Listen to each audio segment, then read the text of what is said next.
Everyone called him a fool, a dullard, a boy who could not even think properly.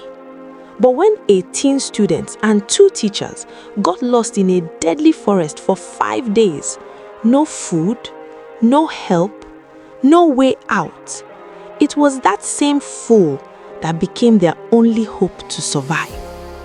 What he did next, no one ever expected. At Bright Future School, Tunde was a boy everyone thought was strange and slow. He was slightly taller than most of his classmates, with dark brown skin that shone under the sun. His short, neat hair looked fine, but sometimes his school uniform was wrinkled because he didn't care much about appearances. His eyes were quiet and observant, always moving, noticing things that others missed. Tunde walked slowly, a little hunched, as if he carried the weight of everyone's laughter on his shoulders. He didn't speak much. When he did, his voice was soft and careful, like he thought deeply about every word. Inside, Tunde's mind was sharp, analytical, and always observing. Every gesture, every laugh, every detail of the classroom or playground was recorded in his memory. But the students didn't see that. They only saw a quiet, awkward boy, someone easy to tease. Every day at school, Tunde faced bullying. "Dullard," Kola shouted when Tunde took time to answer a question. "Why are you even trying?" Jide laughed. In the corridors, students would trip him or hide his books. Sometimes they spilled water near him, pretending it was an accident. "Hey, Mumu, can't do anything right," Kola taunted. "Watch him trip again," Jide laughed. Even in group work, he was left out. "Why pair with Dullard?" Kola whispered. "He'll slow us down," Jide replied. Tunde ignored them. He didn't fight back. Instead, he watched, remembered, and calculated. Every move, every laugh, every pattern in their behavior went into his memory. Most teachers ignored him too, saying only a quiet, awkward student. But there was one teacher who cared, Mrs. Kemi. She often whispered to her colleagues, "Stop mistreating him. Tunde is special. If you give him a chance, you'll see how brilliant he really is." Mrs. Kemi always tried to care for him. In class, she would give him gentle guidance, a quiet smile, or a nod when he answered correctly. "Don't mind them, Tunde," she whispered once when he tripped in class. "You are smarter than they know." Tunde nodded. For him, her encouragement was a small flame in a storm of mockery. One Monday, the principal stood at the front of the class and announced, "This Friday, Bright Future School is going for a 2-day forest camp." The classroom erupted with cheers. Students shouted, jumped, and pushed each other for seats.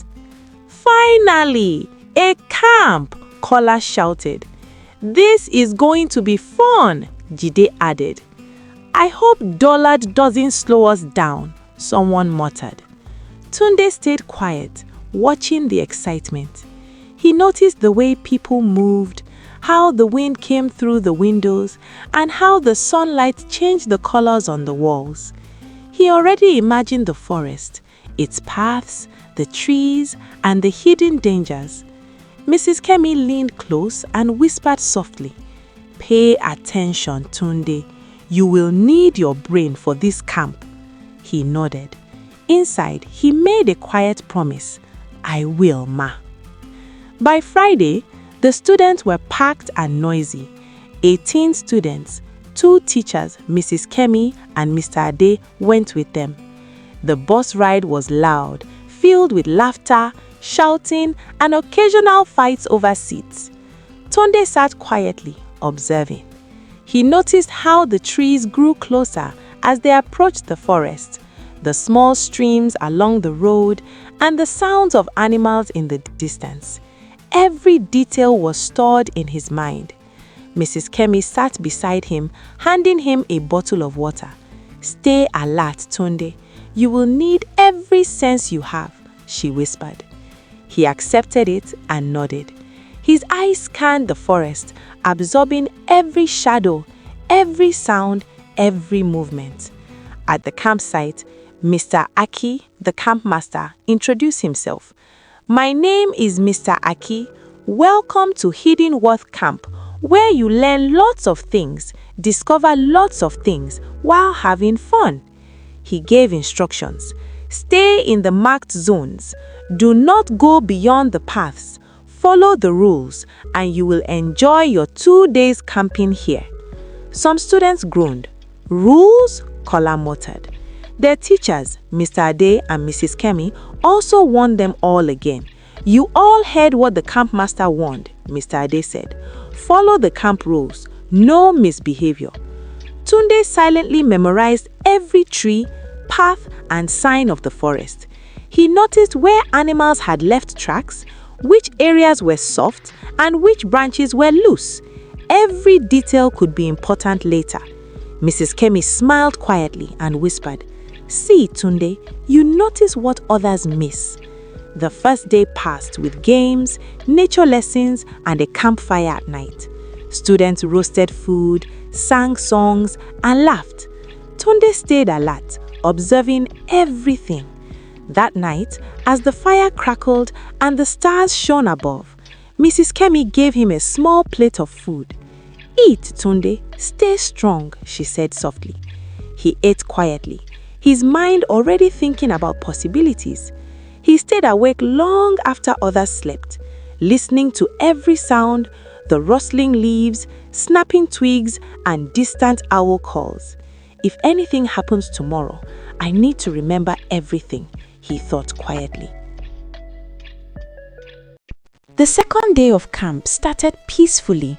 The sun rose slowly through the tall trees, and the students stretched, laughed, and prepared to go home later that day. "Last day! We're finally leaving this place!" Kola shouted happily. "I can't wait to eat real food," Jide added, laughing. Mr. Ade stood before them and said firmly, "Everyone listen carefully. Today's activities will be close to the stream and open field. Stay within the marked zone. Do not go beyond it. This forest is not as simple as it looks." Some students nodded, but others didn't take it seriously. Tunde stood quietly, observing the forest. Something felt wrong. The wind had changed direction. The forest was too quiet. Even the birds were not as loud as before. Mrs. Kemi noticed his face. "What is it, Tunde?" she asked softly. He hesitated, then said, "The forest feels different today." She looked around and sighed. "Just stay close," she replied. "Yes, ma," he said quietly. Not long after, Kola and a few students began to move away from the group. "Let's go check that side," Kola said, pointing toward the thicker part of the forest. "We've already seen everything here." One student hesitated. "But they warned us." Jide laughed loudly. "Don't be scared. What can happen? We're all here to have fun, not to be caged." They all laughed and stepped beyond the marked zone. Tunde saw them immediately. His eyes followed their movement, sharp and alert. Without wasting time, he turned and ran back toward the teachers. "Sir, ma," he called. Mr. Ade turned. "What is it?" Tunde spoke quickly. "Some students have gone beyond the marked zone. That side," he pointed. Mr. Ade's face changed instantly. "What?" The camp guide, Mr. Abin Donkey, suddenly stepped forward. "Which direction?" he asked. Tunde pointed again. The man's face went pale. "That area. That is not safe," he said slowly. "That is a dead zone." Silence fell. "What do you mean, dead zone?" Mrs. Kemi asked. The man swallowed. "People who go there, they lose direction. The forest there, it confuses the mind. Paths disappear. Sounds mislead you. It is not a place to enter." Mr. Ade didn't hesitate. "We have to go after them, now." Mr. Aki turned to the remaining students. "You all stay here at the campsite. Do not move. Wait for us," he instructed firmly. The students nodded and settled down, though unease showed on their faces. "We'll go look for the others," Mr. Aki said, motioning to Mr. Ade, Mrs. Kemi, and Tunde. "Tunde, show us the path they took." Tunde nodded silently. Together, the four of them set off, moving carefully through the forest. The trees grew thicker, the air heavier. Even the sound of birds had vanished. After some time, the students at the camp became anxious. Suddenly, they ran toward the group, voices trembling. "Mrs. Kemi, we're scared. We heard a strange noise." Mr. Ade's voice rang out sharply. "I told you, no one can stay alone even for a few minutes. Fear is what will get you lost." The campman who had been walking with them stepped forward, his eyes scanning the dense forest. "Stay together. Nobody should move alone," he warned as they pressed on to find the missing students. Tunde walked slightly ahead, watching the ground carefully. Broken branches and disturbed leaves marked the path. "They passed here," he said quietly. The campman nodded, but tension tightened his face. "Yes, but this path is not safe," he murmured. Deeper into the forest, the air felt heavier. Trees pressed closer together, blotting out the sunlight. Silence wrapped around them like a shroud. "Why is it so quiet?" one girl whispered. "This place is not normal," another added, her voice trembling. Then a cry cut through the stillness. "Help! Over here!" Kola's voice. They rushed forward and found the lost students huddled together, exhausted and scared. Mr. Ade's anger burst forth. "What did I tell you? I warned you not to leave the marked zone." Kola lowered his head. "Sir, we were trying to come back." Jide added softly, "Everything looks the same. We can't find the way." The campman stepped forward, looking nervously. "You have entered a dead zone," he said slowly. "This place confuses direction. People who enter here lose their way." Fear rippled across their faces. Mrs. Kemi shook her head. "Why didn't you listen?" One girl began to cry. "We're sorry." "We leave now," the campman said quickly. "No delay. Follow me. Step where I step." All the students and teachers gathered tightly. No one spoke. Fear had taken hold. They began to walk. Slowly, carefully. Minutes passed. Then someone stopped. "Wait, we've been here before." Everyone froze. Tunde looked around. The same tree, the same rock, the same broken branch. Tunde said, "We are moving in circles." The campman turned slowly, confusion written across his face. "No, this is wrong," he whispered. Panic started again. "We're lost!" one student shouted. "Do something!" another cried. "Quiet!" Mr. Ade yelled, but even his voice was shaking. The campman tried to lead again. "Just follow me," he said, but his steps were no longer confident. He turned left, then right, then stopped again. "I don't understand," he muttered. "This forest is changing." That silence made everything worse. Then, suddenly, crack! The ground beneath them broke open. Ah! Before anyone could react, the earth gave way completely. It was a hidden pit covered with leaves. One by one, then all together, they fell. Students, teachers, even the campman. They crashed down through loose soil and branches, screaming as they fell. "Help! I'm falling! My head!" The pit swallowed them completely. When everything became still, there was silence. Then soft groans. Is everyone alive?" Mrs. Kemi's weak voice came through. "I'm here. My leg hurts. I can't stand." Some students were already crying. Others were too shocked to speak. Kola slowly sat up, his face full of fear. "We shouldn't have come here," he said, his voice trembling. Jide held his arm tightly, breathing heavily. "We should have listened. We should have listened." For the first time, there was no pride left in them. The campman, Mr. Akin, stood up slowly and looked around. His face turned pale. "This place," he whispered. Mr. Ade looked at him quickly. "What is it?" Mr. Akin shook his head. I don't know this place." Silence. Then panic returned, stronger than before. "Mr. Akin, do something," one student shouted. "Please, get us out of here," another cried. "You are the guide, you should know the way." Even some of the teachers looked at him, worried. "Mr. Akin, we need to move," Mr. Ade said, trying to stay calm. The pressure grew louder, voices overlapped. Fear turned into frustration. "Say something.